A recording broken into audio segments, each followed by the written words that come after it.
સ્વાગત છે મારી યુટ્યુબ ચેનલમાં। આપણે ટાટ મેન્સની તૈયારી કરી રહ્યા છીએ અને આપણે અનેક શિક્ષણ વિધિઓ વિશે જોઈ ગયા, પ્રશ્નો વિશે જોઈ ગયા। એવી જ રીતે આજે આપણે 1-2 માર્કના પ્રશ્નો જોવા જઈ રહ્યા છીએ। આ જે પ્રશ્નો છે તે તમને માર્ગદર્શનરૂપ થઈ પડશે, કારણ કે આ પ્રશ્નો જોતા તમને જે રહી ગયું હશે તેનું રિવિઝન કરવામાં ઉપયોગી થશે, તેમજ તમે ઉપરથી હજુ પણ નજર કરી શકો એના માટેનો આ વિડિયો તૈયાર કરવામાં આવ્યો છે। તો શરૂ કરીએ આજનો આ વિડિયો।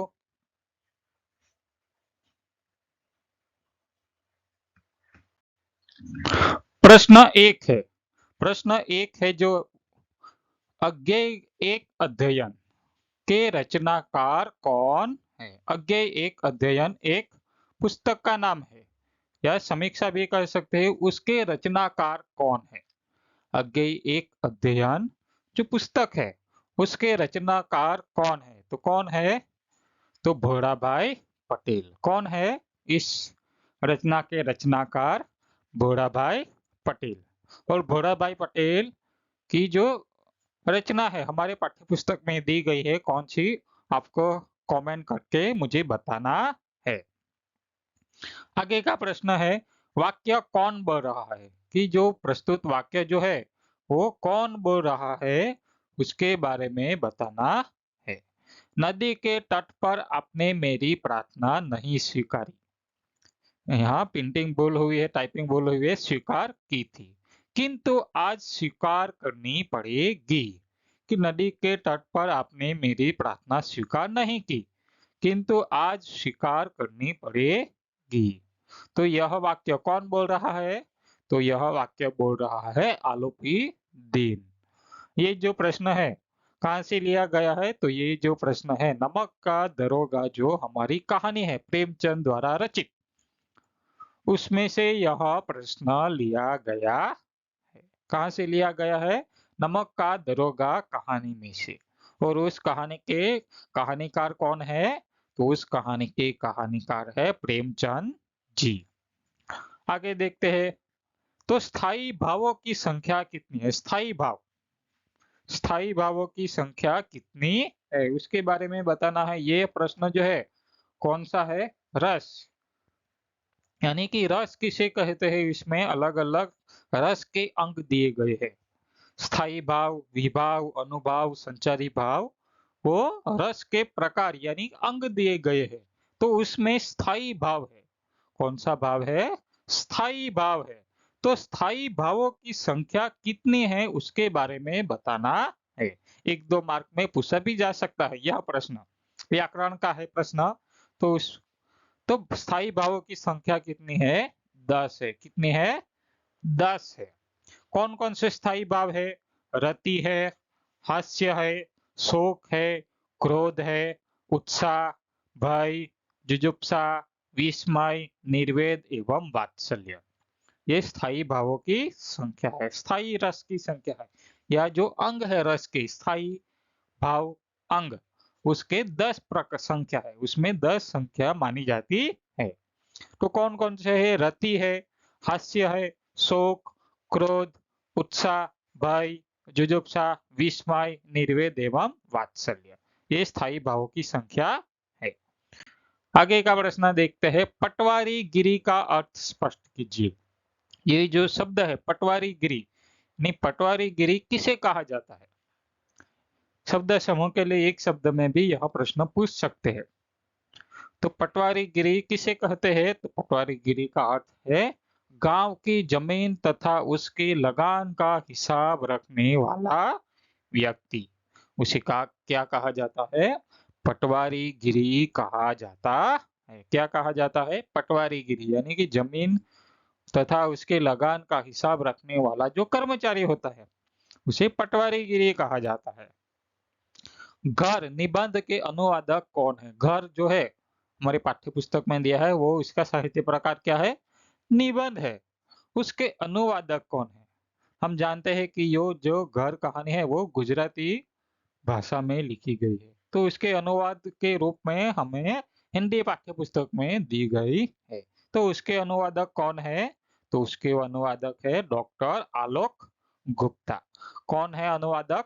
डॉक्टर आलोक गुप्ता जी। नरेश मेहता को 1992 में कौन सा पुरस्कार मिला था? नरेश मेहता को 1992 में कौन सा पुरस्कार मिला था? तो कौन सा पुरस्कार मिला था? तो उनको भारतीय ज्ञानपीठ पुरस्कार दिया गया था। यह इस पर भी प्रश्न पूछा जा सकता है, यह नरेश मेहता को भारतीय ज्ञानपीठ पुरस्कार कब मिला था? इस तरह भी प्रश्न उलट सुलट करके पूछा जा सकता है। आगे का प्रश्न है, माखनलाल चतुर्वेदी द्वारा रचित रेखा चित्र का नाम? कक्षा 12 में दिया गया है। हिंदी की पाठ्य पुस्तक जो है कक्षा 12 की, उसमें यह प्रश्न इसमें से लिया गया है कि माखनलाल चतुर्वेदी द्वारा रचित जो रेखा चित्र है, उस रेखा चित्र का नाम जो हमारी पाठ्य पुस्तक में है, कक्षा 12 की पाठ्य पुस्तक में है, वो कौन सा है? तो कौन सा है? सुभाष मानव, सुभाष महामानव। यह रेखा चित्र है, सुभाष मानव, सुभाष महामानव है। कौन सा है? सुभाष मानव, सुभाष महामानव। आगे का प्रश्न है, जो शब्द मूल रूप से संस्कृत के है किंतु किंचित रूप परिवर्तन के साथ हिंदी में प्रयुक्त होते हैं, उन्हें कौन सा शब्द कहा जाता है? जो शब्द संस्कृत भाषा से है और किंचित रूप परिवर्तन करके हमारे हिंदी में प्रयुक्त की जाते हैं, उन्हें कौन से शब्द कहा जाता है? तो वो शब्द को कौन सा शब्द कहा जाता है? तद्भव शब्द कहते हैं। उन शब्द को तद्भव शब्द कहते हैं।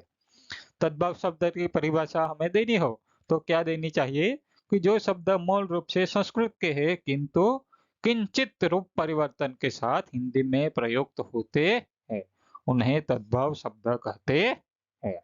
इस प्रकार आगे का प्रश्न देखते हैं, बैलगाड़ी के पीछे भेजे गए 3 सवारों के नाम क्या थे? यह प्रश्न कहाँ से लिया गया है कि आपको मुझे कमेंट बॉक्स में बताना है। तो बैलगाड़ी के पीछे 3 सवार भेजे गए थे, उनके नाम क्या थे? 3 सवारों के नाम क्या थे? तो एक का नाम था अब्दुल्ला, दूसरे का नाम था फतेह संग और तीसरे का नाम था हरभम जी। क्या था? हरभम जी। अब्दुल्ला और फतेह संग, ये 3 सवार थे जो बैलगाड़ी के पीछे भेजे गए थे। तो यह कौन सी कृति से लिया गया है हमारे पाठ में, उसको आपको बताना है कमेंट बॉक्स में। आगे का प्रश्न है, तुम तो मुक्त हो पर मेरा तो घर बार जाएगा, ये वाक्य कौन बोल रहा है? तुम तो मुक्त हो, मेरा तो घर बार जाएगा, यह जो प्रस्तुत वाक्य है वो कौन बोल रहा है, इसके बारे में बताना है। तो कौन बोल रहा है? बैलगाड़ी वाला। कौन बोल रहा है? बैलगाड़ी वाला। यह जो प्रस्तुत प्रश्न है ये दो सेम टू सेम है, एक ही पाठ से लिया गया है, तो उसके बारे में भी आपको कमेंट बॉक्स में बताना है और उस कृति का नाम क्या है, कहाँ से लिया गया है और कृति के रचनाकार कौन है, इसके बारे में भी आपको कमेंट बॉक्स में बताना है। आगे का प्रश्न है, आज रात मेरे घर खाना गोधन, वाक्य कौन बोल रहा है? आज रात खाना मेरे घर खाना, यह वाक्य कौन बोल रहा है? तो आप कौन बोल रहा है? गुलेरी काकी। यह जो वाक्य है कहाँ से लिया गया है? पंचलाइट, जो उसमें से लिया गया है, परमेश्वरनाथ रेणु द्वारा रचित पंचलाइट में से लिया गया है। आगे का प्रश्न देखते हैं, कौन सी कहानी में अपनों के असह्य व्यवहार का बड़ा मार्मिक चित्रण देखने को मिलता है? ऐसी कौन सी कहानी है जिसमें असह्य व्यवहार का मार्मिक चित्रण देखने को मिलता है, अपनों के द्वारा दिया गया? तो वो कहानी का नाम है वापसी कहानी। कौन सी कहानी है? वापसी कहानी। और इस कहानी के रचनाकार कौन है? उषा प्रियमवदा। कौन है? उषा प्रियमवदा। आगे का प्रश्न है, दो कलाकार एकांकी का पात्र परिचय दीजिए। दो कलाकार एकांकी है, हमारे पूरक वाचन में दिए हुए हैं। तो उसमें जो पात्र है, कौन कौन से पात्र है उनका परिचय देना है। दो कलाकार के नाम सुनते ही हमें कलाकार का एक चित्र हमारे मानस पट पर उभर कर आता है। तो कौन कौन से पात्र है तो देखते हैं। एक है चूड़ामणि। कौन है? चूड़ामणि है। और चूड़ामणि क्या है? एक कवि है। क्या है चूड़ामणि? एक कवि है। दूसरा है मार्तंड और वो एक चित्रकार है। मार्तंड क्या है? चित्रकार है। तीसरा है परमानंद। परमानंद जो है एक प्रकाशक है। क्या है? प्रकाशक। और रामनाथ, चौथा है रामनाथ। रामनाथ एक रईस है। रामनाथ कौन है? एक रईस। पांचवा है बुलाकीदास। बुलाकीदास जो है वो मकान मालिक है। कौन है? मकान मालिक। आप इस तरह भी याद रख सकते हैं। चूड़ामणि का संबंध जो है वो परमानंद से है, क्योंकि वो कवि है। कवि जो किताब लिखता है वो क्या करता है? अपनी किताब को प्रकाशन करवाता है। इसका संबंध प्रकाशक से। और चित्रकार जो है वो चित्र बेचता है। तो किससे बेचेगा? एक धनिक आदमी से। इसलिए वो एक रईस है। क्या है? रईस को बेचेगा, इसलिए उसका संबंध है। और ये जो चूड़ामणि और मार्कंड जो है वो जहाँ रहते हैं, वो किसके घर में रहते हैं? बुलाकीदास मकान मालिक के यहाँ रहते हैं। इस तरह भी आप याद रख सकते हैं।